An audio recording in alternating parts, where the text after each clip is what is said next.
పశ్చిమ గోదావరి జిల్లా చూద్దాం. ఉమ్మడి పశ్చిమ గోదావరి జిల్లాకు సంబంధించి పిక్చర్ ఒకసారి చూస్తే కనుక 2019లో 82.44 సుమారు 82.5% అక్కడ పోలింగ్ నమోదైంది.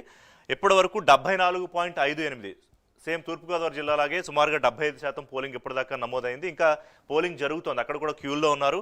కొవ్వూరు, నిడదవోలు, ఆచంట, పాలకొల్లు, నరసాపురం, భీమవరం, ఉండి, తణుకు ఇవి ఇక్కడ పశ్చిమ గోదావరి జిల్లాలోకి వస్తే ఇంకా కొన్ని నియోజకవర్గాలు కూడా మనకి చూసుకుంటే తాడేపల్లిగూడెం, ఉంగుటూరు, దెందులూరు, ఏలూరు, గోపాలపురం, పోలవరం, చింతలపూడి అంటే ఉమ్మడి పశ్చిమ గోదావరి జిల్లాలో ఇటు 15 నియోజకవర్గాలు, అలాగే ఉమ్మడి తూర్పుగోదావరి జిల్లాలో 19 మొత్తం 34 నియోజకవర్గాలకు సంబంధించి అప్డేట్ మనం తీసుకుంటూ ఉన్నాము. సో పశ్చిమ గోదావరి జిల్లాకు సంబంధించిన అప్డేట్ ఇవ్వడానికి రాంబాబు మా ప్రతినిధి, అంటే ఎట్లా జరిగింది ఓవరాల్గా పోలింగ్ అనేది వారితో మాట్లాడదాం. రాంబాబు చెప్పండి, ఎలా జరిగింది ఓవరాల్గా మీ జిల్లాకు సంబంధించి పోలింగ్ అంతా? థ్యాంక్ యూ ఋషి. గత 2019లో చూసుకున్నట్టయితే 82.44% నమోదైంది, అత్యధికంగా నమోదైంది. అయితే ఇప్పుడు చూసుకున్నట్టయితే ఇప్పుడు కూడా దాదాపుగా 74% వరకు రీచ్ అయిన పరిస్థితి ఉంది. ఇంకా చాలా ప్రాంతాల్లో క్యూ లైన్లో అయితే వేచి ఉన్నారు. అయితే ఒకటి ఎలక్షన్ కమిషన్ ఆదేశాల మేరకు ఎవరైతే పోలింగ్ బూత్లో ఉన్నారో వాళ్ళందరికీ కూడా ఓటు వేసే 6 గంటల లోపు ఎవరైతే ఉన్నారో వాళ్ళందరికీ కూడా ఓటు వేసే అవకాశం కల్పించడంలో ఇంకా పోలింగ్ శాతం ఇంకా నమోదయ్యే పరిస్థితి ఉంది. మరికొన్ని చోట్ల ఈవీఎంలు ఆలస్యంగా ప్రారంభం కావడం, అదే రకంగా ఈవీఎంలు కొన్ని చోట్ల నిదానంగా పనిచేయటం, కొన్ని చోట్ల మొరాయించడం ఇవన్నీ చూసుకుంటే ఖచ్చితంగా మరో గంటన్నర సమయం పూర్తి రిజల్ట్ రావాలంటే కనీసం గంటన్నర సమయం కూడా పట్టే అవకాశం అవుతుంది. మొత్తంగా గతంతో పోల్చుకుంటే ఈసారి అయితే ఉమ్మడి పశ్చిమ గోదావరి జిల్లాలో ఎన్నికలు చాలా ప్రశాంతంగా జరిగిందని కూడా చెప్పుకోవచ్చు.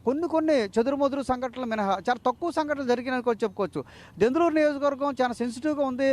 చాలా విపరీతంగా గొడవలు జరుగుతాయేమోనని ఒక భయం అయితే కలిగింది. ఎన్నికల ముందే అనేక గొడవలు కూడా జరిగాయి. కానీ ఎన్నికల సమయంలో మాత్రం కేవలం 1-2 చోట్ల మాత్రమే చిన్నపాటి గొడవలు జరిగిన పరిస్థితులు అయితే ఉన్నాయి. పెద్ద గొడవలు కూడా కానట్టుగా కూడా ఉన్నాయి. అదే రకంగా ఏలూరు మండలంలో చూసుకుంటే పోణంగి గ్రామంలో కూడా ఒక వ్యక్తికి పీక కోయటం అనే సంఘటన జరిగింది. ఒక రకంగా చెప్పుకుంటే 2019 ఎన్నికలతో పోల్చుకుంటే చాలా ప్రశాంతంగా అయిన వాతావరణంలో ఎన్నికలు జరిగాయని కూడా చెప్పుకోవచ్చు.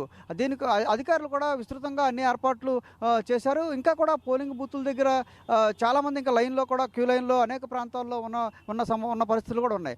2019 ఎన్నికలతో మనం వేరు చేసుకున్నట్టయితే ఈసారి చాలా ప్రశాంతంగా కొనసాగిన పరిస్థితి ఉంది. ఓటర్లు కూడా ఇంచుమించుగా గతంలో 2019లో పోలైన 82.44% దగ్గరికి కూడా రీచ్ అవుద్ది అనే కూడా ఇప్పుడు అందుకు చెప్పుకున్న పరిస్థితి ఉంది. ఎందుకంటే గతంలో 2019లో కూడా సాయంత్రం పోలింగ్ మూసే సమయానికి కేవలం 75% మాత్రమే పోలింగ్ నమోదైంది. రాత్రి 8:30 గంటలకు పూర్తి రిజల్ట్ 82.44 అప్పుడుకి వచ్చింది.